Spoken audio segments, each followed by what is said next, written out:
This story is generated and narrated by AI. If you notice any glitches in the voice, feel free to leave a comment. Your feedback helps improve future videos. Welcome to Whispers in the Shadows.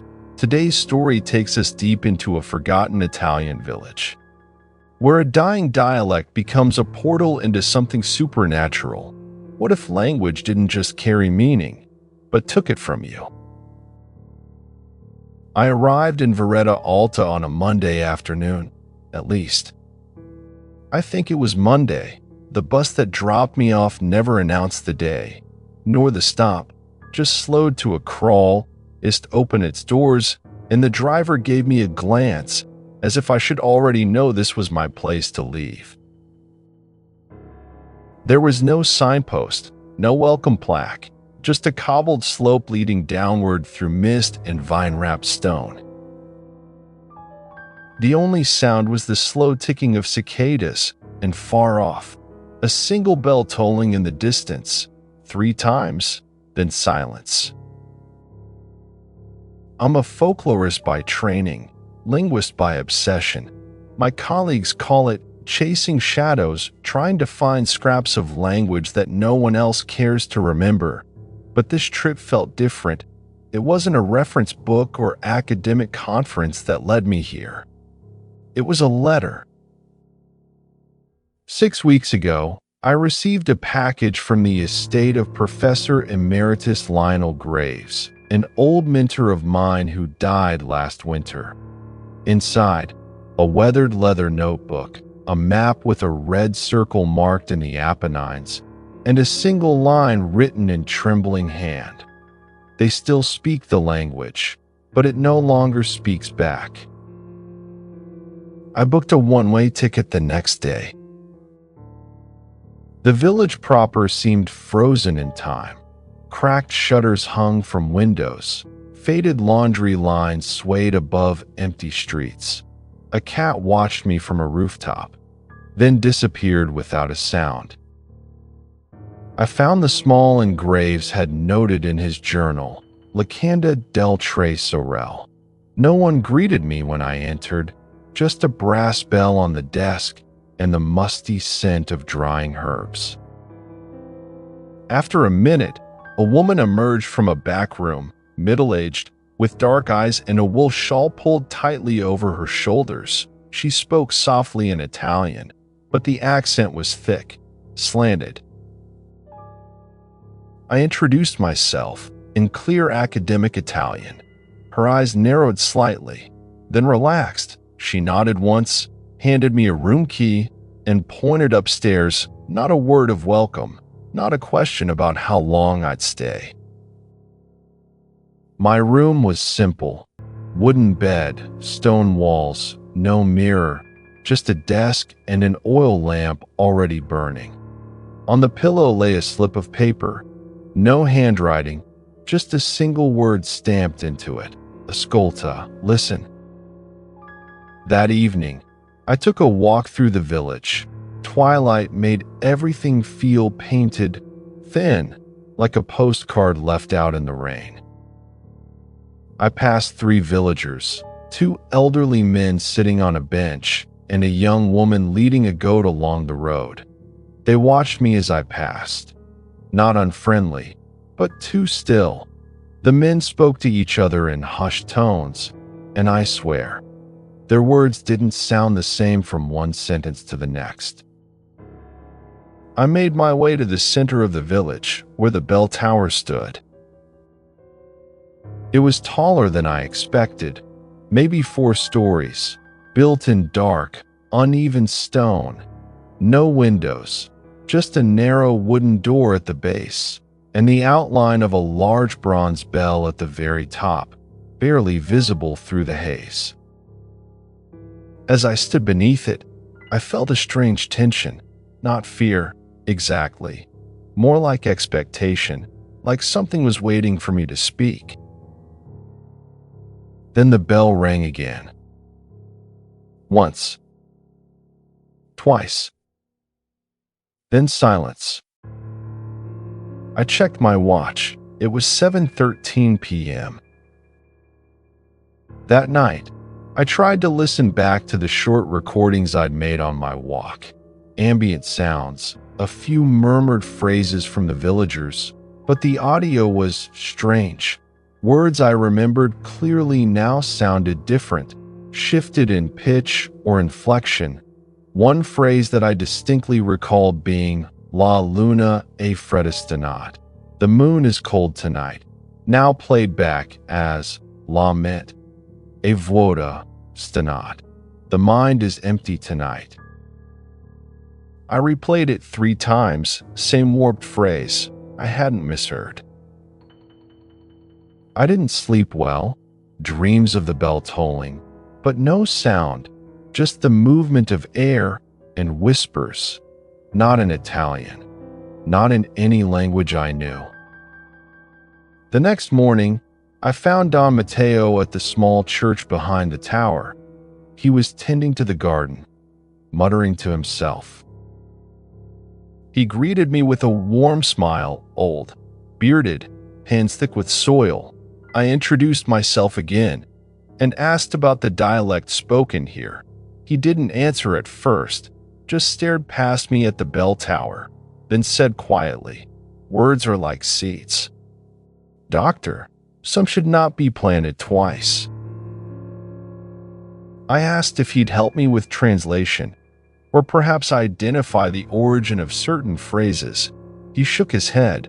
"We don't write it, not anymore." "You want to know it? Then listen, but don't repeat what you don't understand." I asked what the name of the dialect was. He smiled faintly. "It has many names, depending on who remembers it, but it always remembers you." I spent the rest of the morning in the square, scribbling notes, trying to trace the word structures I'd heard, but something felt off. Words blurred at the edges of my memory. Phrases I had just written became illegible. My handwriting looked alien. I looked up and saw the young woman from the road, Alina, watching me from a window across the square. She didn't look away. She simply mouthed a word when I didn't understand. And then the bell tolled again. The second day began with silence.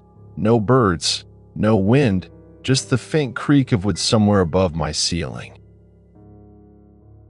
Downstairs, the innkeeper offered me bread and black coffee.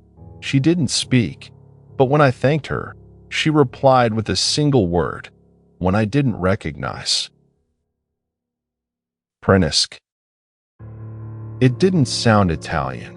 Didn't sound like anything from Latin root at all. I asked her to repeat it, but she just turned away. I wrote the word down immediately, and when I glanced at my notebook later that morning, I realized I had already written it. Yesterday. Only then, it had looked different, spelled with 2 Ls, a softer ending, Prelanic. I flipped back through the pages I'd written the day before. Words had shifted. Phrases I'd carefully recorded were now slightly altered, vowel changes, grammatical inversions, as if the language itself had begun to rewrite my notes. I began to suspect something absurd, that the dialect here wasn't just obscure, it was unstable, fluid, alive. I returned to Don Matteo, told him what I'd noticed, that the same words seemed to shift shape overnight, and that the recordings I made no longer matched what I remembered. He didn't look surprised, only tired. Memory bends here, like wood under slow fire. I pressed him, asked if he'd seen this happen before. He nodded, once. My mother was the last one to write in it. She kept a diary. But by the time she died, none of the pages made sense anymore. Not even to her. I asked to see the diary. He refused. It listens when you read it. It listens, and it speaks back later, when you've forgotten who you are. That night, I wandered again through the village, half hoping to hear more of the dialect, half afraid I would. Alina appeared near the old fountain. Her hair was wet, as if she'd just come from the lake outside the village. She stared at me, then spoke, slowly. "Do you know what you're doing?" Her voice was clearer this time, and she spoke in English. I asked her if she could explain the dialect, if she knew what it was. She shook her head, then nodded. "You don't speak it. It speaks you." I asked her what that meant. She pointed up, toward the bell tower. "It rings when it learns something new."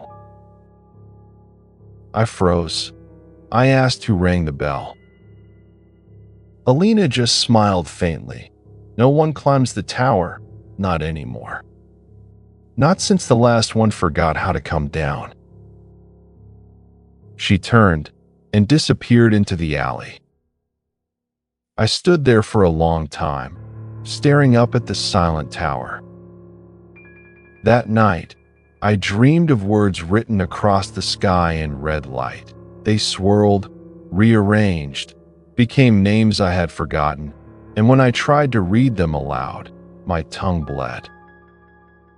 I woke to the bell tolling 4 times, though my watch read 2:27 a.m. I opened my notebook. The front page had changed. Where once I had written my name, now it read, Roberto Calm, Linguaris, Ascoltani. Not a name I knew, not even a language I could place, but it was written in my handwriting. The window creaked open on its own, cold air spilled in, and I heard, just faintly, somewhere between the wind and the stone, a voice, repeating the same phrase, over and over, "Do not write what you cannot forget." The morning after the bell rang, no one in the village made eye contact with me. Even the innkeeper left my breakfast outside the door. No words, not even a glance. I tried to speak to her, to thank her again, to test the words I'd heard, but my voice came out strange, slurred, distant, as if my mouth had remembered a different shape for each syllable. In the mirror, my lips moved, but the sounds didn't match what I thought I was saying. I opened my notebook, flipped to a clean page, tried to write down what I remembered from the night before. But my hand trembled, and when the ink dried, I saw it again, not English, not Italian, but that same, shifting script. Scrintavellen, Astorio ran. I didn't know what it meant, but I felt it, like a hook behind my eyes. It was Alina who found me again, in the little stone square. She looked thinner than before, or maybe the light just caught her face wrong. She took my notebook, flipped through it, then handed me a photograph. It was old, sepia-toned. 6 villagers stood at the base of the bell tower, all smiling, except one. The man in the center was taller, dressed in dark robes, holding a book bound in chains. His eyes had been scratched out, with something sharp. Alina tapped the image. He was the last linguist, before the tower took his name. She turned the photo over, written in the same strange letters, Kalernvakris, 1921. I asked her where she got the picture. She didn't answer. She just said, "You don't go up the tower to find answers. You go up when the words inside you get too loud to ignore." I waited until the sun began to set. Then I made my way to the tower. The door was half rotted, chained, but not locked, though it groaned as I pushed it open. Inside, only darkness and stairs, winding up and up. The stone was old, slick with moss and something else, a film of soot or ash that clung to my skin.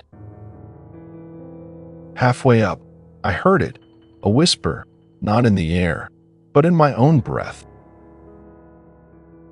as if the tower was using my lungs to speak. Name forgotten, voice borrowed, soul echoing. I gripped the railing tighter, felt splinters slide beneath my fingernails. Each step I took made the words clearer, not louder, just more familiar. By the time I reached the top platform, the bell was directly above me. Massive, covered in etchings, runes I couldn't recognize, but somehow understood. I stepped forward and saw the chair. Wooden, crooked, bolted to the stone, a man's skeleton sat in it, mouth open in a final scream, hands still clutching the arms as if resisting something.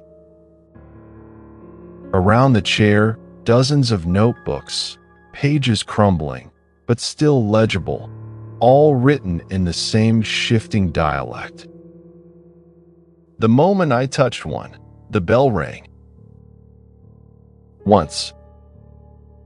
The sound wasn't loud, but it filled my chest like smoke. And behind it, another voice, this time not mine. You have written enough. Now we will write you. I tried to back away, but my feet didn't move. My fingers opened the book again on their own. My hand took the pen, and I began to write. Not by will, but as if I were taking dictation. The words spilled out fast, frantic, pages and pages, lines I couldn't read, but felt. Each sentence pulled something out of me, a name, a face, a memory. Until I reached the final page and the pen stopped. When I looked down, it was no longer my handwriting. And the final line read, "The voice has been harvested." This is the conclusion, where the folklorist confronts the irreversible cost of trying to understand a language that never wanted to be understood. Here, memory, voice, and identity dissolve, and something ancient takes their place. I don't remember walking down the tower, but I found myself back in my room at the inn, sitting at the small wooden desk, my notebook in front of me. It was filled, not in English, not in Italian, but in that dialect, the living one. And I couldn't read any of it. I flipped through the pages, frantic, but it was all gibberish, or maybe it wasn't. Because deep down, I understood what every word meant. Not with my mind, but with something deeper. A part of me I didn't recognize anymore. That night, I dreamed of voices not speaking, but circling. Like vultures made of syllables, hovering above a hollow body. My body. And beneath them, the bell, ringing, not with sound, but with memory. Each toll peeled back another layer of who I was. My name, my face, my first language, my mother's voice. All dissolved. When I woke up, I spoke aloud, and the words weren't mine. They poured from me with a rhythm I didn't choose, cadence wrapped in something older than speech. The innkeeper opened the door. He stared at me, then bowed his head. and said softly, "It chose you, didn't it?" I asked him what that meant, but my voice didn't form the question. Instead, it asked something else. "Where is the next to listen?" He didn't answer, only stepped aside and gestured toward the square. The villagers were waiting, all standing in silence, faces blank, eyes dull. And in the center, a child. A girl, no more than 7, holding a small leather-bound book. She stepped forward, held it out to me. I took it. And the moment my fingers closed around the cover, I remembered everything. Not just my life, but theirs. All of them. Every speaker the dialect had ever consumed. Their voices hummed behind my teeth, their words waited at the edge of my tongue. And I knew what I had become. Not a folklorist, but a vessel, a living archive, a bell without a tongue. I walked to the tower again, but this time, not to climb. I sat beneath it, opened the book, and began to write. Not for research, not for study, but to feed the voice. And somewhere far above, the bell rang once more. Soft, but final. If this story of paranormal language and memory disturbs you, let us know what you think in the comments. If every word you say could erase a memory, would you still speak? Subscribe daily for more horror content. Don't forget to ring the bell tower. Notification bell.